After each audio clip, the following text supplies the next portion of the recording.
नमस्कार बच्चों, आज हम करेंगे बाल गोविंद भगत का आधा सार। मैंने आपको पहले करवा दिया था, आधा सार बाकी यहाँ से करेंगे। बाल गोविंद भगत एक अच्छे गायक भी थे। उनका मधुर गान सदा सुनाई पड़ता था। वे कबीर के पदों को गाते रहते थे। जो कबीर के पद लिखे जाते थे बेटा, जो कबीर ने लिखे थे उनको गाया करते थे। क्यों?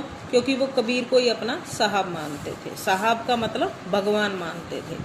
आषाढ़ आते ही खेतों में धान की रोपाई शुरू हो जाती थी। आषाढ़ का महीना देसी महीने का नाम है, याद रखना है। अगर आपसे पूछें कि धान की रोपाई कब शुरू होती है तो आषाढ़ के महीने में। पूरा गांव था, आदमी, औरतें और बच्चे खेतों में दिखाई देते थे। खेतों में रोपाई करते समय हर किसी के कानों में गाने का स्वर गूंजता रहता था। उनके संगीत से सारा वातावरण संगीतमय हो गया था। सभी लोग एक ताल में, एक क्रम में काम करने लगते थे। वे भादों की अंधेरी रातों में पिया के प्यार के गीत भी गाया करते थे। तो आपसे ये भी क्वेश्चन पूछ सकते हैं कि पिया के प्यार के गीत बाल गोविंद भगत कब गाते थे? तो भादों की अंधेरी रातों में। मास पूछे तो भादो मास। उनके अनुसार पिया के साथ होते हुए भी प्रियतमा अपने आप को अकेली समझती है। यहाँ पिया कौन है? भगवान। और प्रियतमा कौन है? आत्मा। और बिजली की चमक से चौंक उठती है। जब सारा संसार सो रहा होता था उस समय बाल गोविंद भगत का संगीत जाग रहा होता था। अब ये प्रश्न भी आ सकता है कि सारा संसार जब सो रहा था तब कौन जाग रहा था? तो आपने लिखना है बाल गोविंद भगत का संगीत।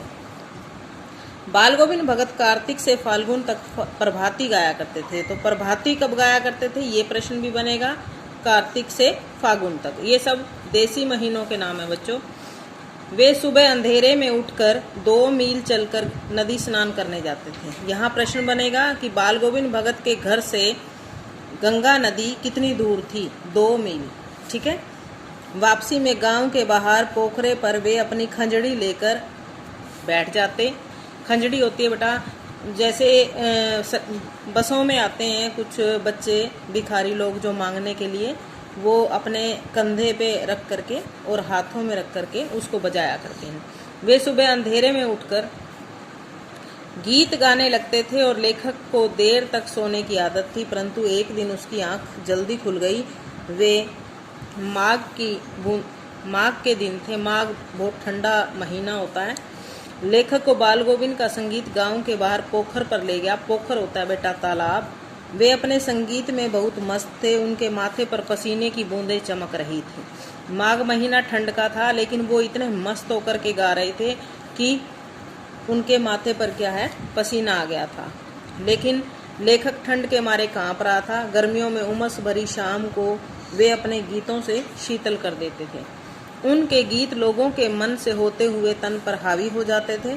यानी वो जो है मन से तो सुनते ही थे और तन से हावी हो जाना मतलब झूमने लग जाते थे, नाचने लग जाते थे। वे भी बाल गोविंद की तरह मस्ती में नाचने लगते थे। उनके घर का आंगन संगीत भक्ति से ओत-प्रोत हो जाता था, क्योंकि वो भजन गाया करते थे और लोग उनके आंगन में आकर के इकट्ठे होकर के झूमने लग जाते थे, बैठ करके सुनने लग जाते थे। बाल गोविंद की संगीत साधना का चरमोत्कर्ष उस दिन देखने को मिला जिस दिन उसके बेटे की मृत्यु हुई थी।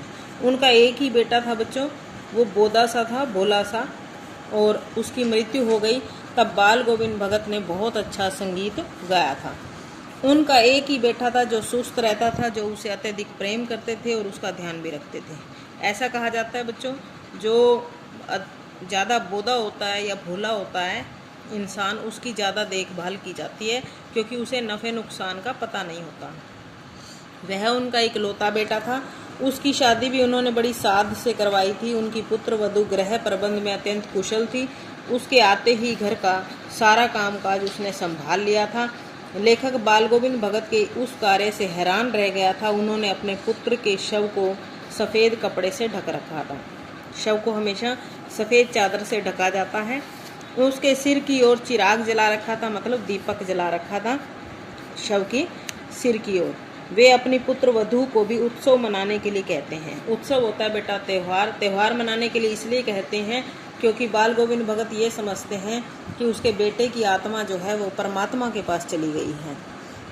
और उसे इस भोलेपन से, इस बोधेपन से छुटकारा मिल गया है, क्योंकि उनका विश्वास बोल रहा था। उनका मानना था कि उसकी आत्मा परमात्मा के पास चली गई है। भला इससे बढ़कर आनंद की और क्या बात हो सकती है।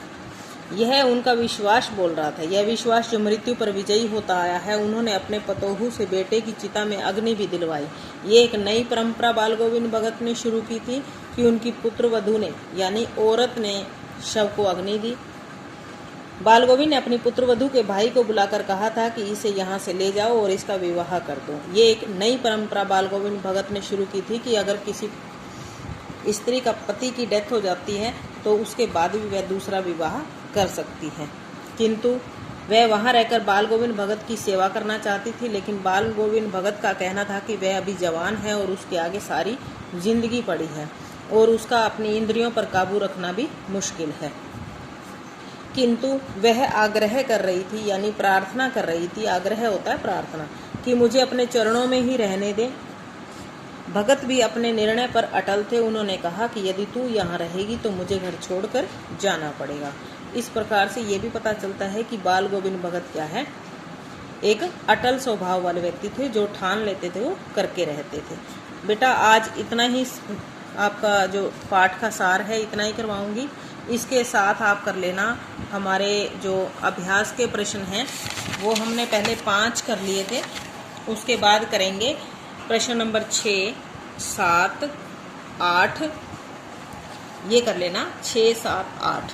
ठीक है बेटा, ये लर्न प्लस राइट रहेंगे। सारे एक बार खुद भी दोबारा पढ़ के देख लेना। Okay, thank you.